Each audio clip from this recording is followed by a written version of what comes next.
The best of Championship Productions Football Drill Series. Championship Productions has compiled a mix of our customers' favorite drills from our video library. This unique collection features some of the most outstanding coaches in the game, teaching their most effective drills. For more videos, visit championshipproductions.com.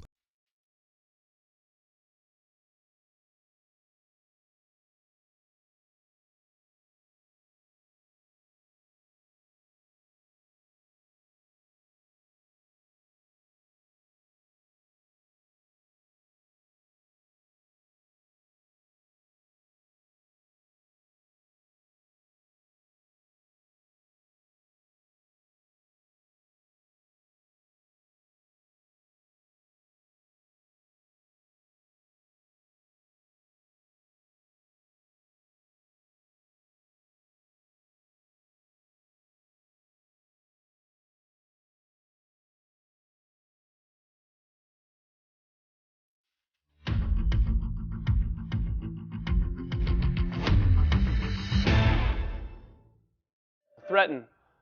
Threaten is a word that, it means what it says. We want to threaten this guy's technique, or we want to threaten him one way to get him to move. Okay. So far, everything we've talked about in regards to releases has been moving a guy one way or the other, right?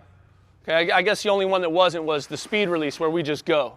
But that speed release is kind of our changeup, right? We've double faked him, we fire slanted him, we've threatened him, right? Speed release is just the changeup. So threaten is another one where we just want to make sure we're trying to get him to protect what he's trying to protect, right? He's an inside leverage corner, single high safety. It's man free, and he's got me, and he can't let me get inside. Well, we're going to threaten him inside without getting too far across his body, and then we're going to go. Then we're going to release, okay? And some of the sometimes it takes the guys a little time to get used to this, but it's been really, really good release for us. I'll show you a couple pictures of it. Okay, this is Marcus on JP, right? Now, he's playing hard outside leverage, so Marcus can threaten him either way he wants to on this.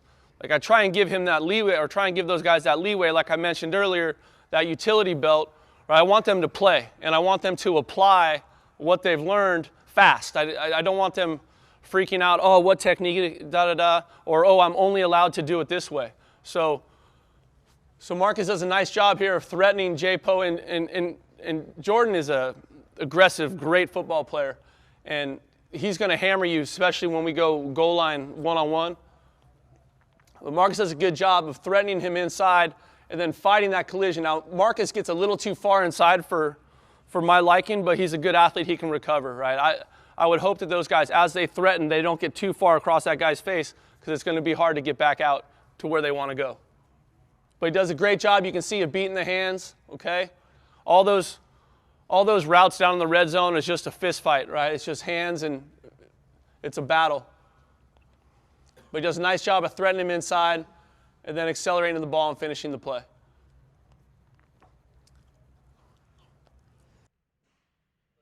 Okay, so down here we got Brandon Cooks. This guy's sitting out, obviously hard outside leverage, but Cookie knows that he's running a deep ball. Doesn't necessarily want to inside release it. He's the field receiver. He's got space. So he's going to threaten him inside. He runs around with a little width, but he's still got a chance for a ball. Marcus up top. Now this guy jumps outside right at the start, right? So as Marcus pushes him,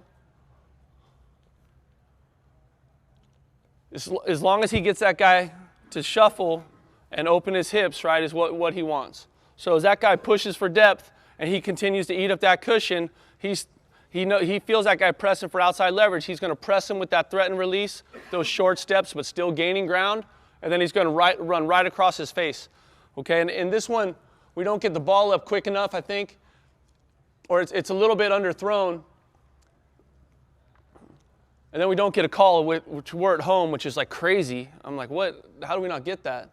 But I also tell those guys, I complain to my wife at night, but I don't complain to them about calls, in the game. I don't let them have that excuse. As we get into this talk more, we'll talk about how I would much rather have him play this ball, come back and play it, because he knows it's underthrown, right there, right? As soon as his stride breaks and you see that stride break, that's his moment of recognition. This ball's underthrown. I need to adjust and go play it. But he keeps running. He doesn't get his hips back to it. He doesn't, because all he had to do was turn around and run back to it right there, and he's get a guaranteed pass interference call, okay? Because those are those things when you throw deep balls, a low percentage throw, right?